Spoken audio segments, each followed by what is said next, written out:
পুলিশকে ঘিরে ধরেছে মাইলস্টোন স্কুল অ্যান্ড কলেজের শিক্ষার্থীরা। যেমনটি আপনারা দেখছেন এই মুহূর্তে রাজধানীর উত্তরার মাইলস্টোন স্কুল অ্যান্ড কলেজের ঠিক সামনে যে ফটকটি রয়েছে, অর্থাৎ প্রধান ফটক, এই প্রধান ফটকের সামনে শিক্ষার্থী পুলিশ মুখোমুখি অবস্থান নিয়েছে।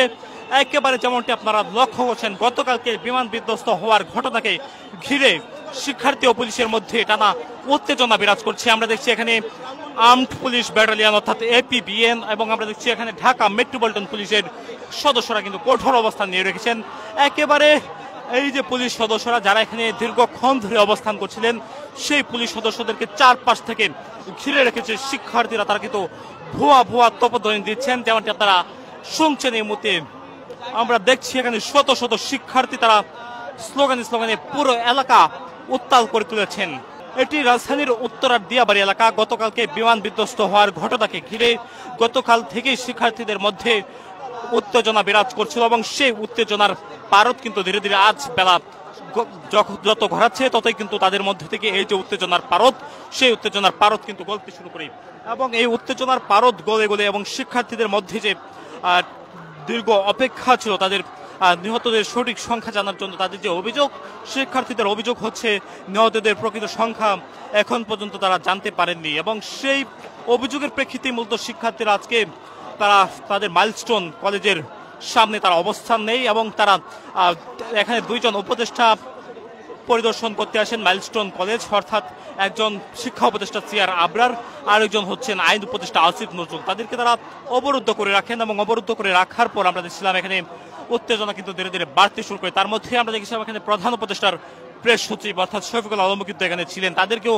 অবরুদ্ধ করে রাখা হয় দীর্ঘ কয়েক ঘন্টা। সেই অবরোধের পর শিক্ষার্থীদের মধ্য থেকে আসলে শিক্ষার্থীরা কিন্তু বলছিলেন যতক্ষণ পর্যন্ত শিক্ষা উপদেষ্টা পদত্যাগ না করছেন, এবং শিক্ষার্থীরা কিন্তু ইতিমধ্যেই 6 দফা দাবি তারা ঘোষণা করেছেন, যেই 6 দফার মধ্যে রয়েছে আহত ও নিহতদের সঠিক সংখ্যা জানানো শিক্ষার্থীদের উদ্দেশ্যে এবং এখানে শিক্ষার্থীদের যারা শিক্ষক রয়েছেন, যাদেরকে গতকালকে আইন শৃঙ্খলা বাহিনীর বিভিন্ন সদস্য যাদের গায়ে হাত তুলেছেন, সেই ঘটনার প্রেক্ষিতে তারা আসলে আইন শৃঙ্খলা বাহিনীর সদস্যদেরকে ক্ষমা চাইতে বলছেন, নিঃশর্ত ক্ষমা।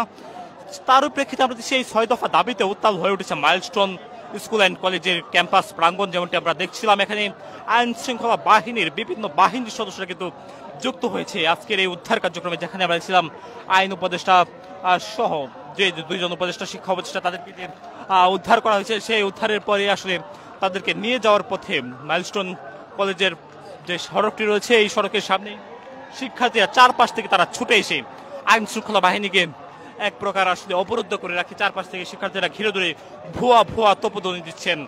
আমরা দেখছি এখানে শিক্ষার্থী ও আইন শৃঙ্খলা বাহিনীর যে ঊর্ধ্বতন কর্মকর্তাগণ রয়েছে তাদের মধ্যে সমঝোতার চেষ্টা চলছে, তাদের সঙ্গে একটি বৈঠক হচ্ছে। যেমনটি আপনারা দেখছেন এখানে শিক্ষার্থীরা তারা হ্যান্ড মাইক ব্যবহার করে তারা কথা বলছেন এবং অপর শিক্ষার্থীদের উদ্দেশ্যে তারা বলছেন যেন তারা রাস্তা না ছাড়েন এবং শিক্ষার্থীরা তাদের যে 6 দফা দাবি ঘোষণা করেছে সেই 6 দফা দাবি তারা কিন্তু আদায় করবেন এমনটি শিক্ষার্থীরা বলছেন এবং সেই 6 দফা দাবি আদায়ের লক্ষ্যে মূলত শিক্ষার্থীরা তাদের অবস্থান কিন্তু করে যাচ্ছেন এই মাইলস্টোন স্কুল অ্যান্ড কলেজের প্রধান ফটকের সামনে। এটি রাজধানীর উত্তরার দিয়াবাড়ি এলাকা। গতকালকে এখানে যে ঘটনাটি ঘটেছে সেই ঘটনার পর থেকে এখানে টানা উত্তেজনা বিরাজ করছিল। সেই উত্তেজনার পারদ কিন্তু ধীরে ধীরে বাড়তে থাকার পরে আমরা দেখছি এখানে শিক্ষার্থীরা এবং আইন শৃঙ্খলা বাহিনী তারা কিন্তু মুখোমুখি অবস্থান নিয়েছে।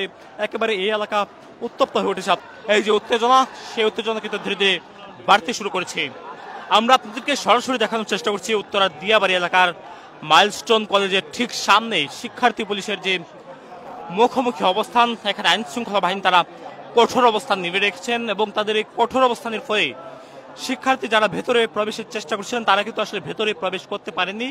সকাল থেকে শিক্ষার্থীরা তাদের কলেজের প্রাঙ্গণে তারা অবস্থান নিয়েছিলেন এবং এখানে আমরা দেখছিলাম দুইজন উপদেষ্টা পরিদর্শনে আসেন, আইন উপদেষ্টা আসিফ নজরুল, শিক্ষা উপদেষ্টা সিআর আবরার। তারা ঘটনাস্থলে আসার পর তাদেরকে অবরুদ্ধ করে রাখেন। পাশাপাশি আমরা দেখছিলাম এখানে প্রধান উপদেষ্টার প্রেস সচিব শফিকুল আলম কিন্তু এখানে আসেন, তাদেরকে দীর্ঘক্ষণ অবরুদ্ধ করে রাখেন। তারপরে তারা আইন শৃঙ্খলা বাহিনীর সহায়তায় তারা বের হয়ে আসেন। বের হয়ে আসার পরও প্রতিমধ্যে আমরা যেমনটি জানতে পেরেছি তারা কিন্তু বের হয়ে এসেছেন এমনটি আসলে জানা গেছে বিভিন্ন সূত্রে এবং তারা বের হয়ে আসার পরে তাদেরকে পুনরায় অবরুদ্ধ করেছেন।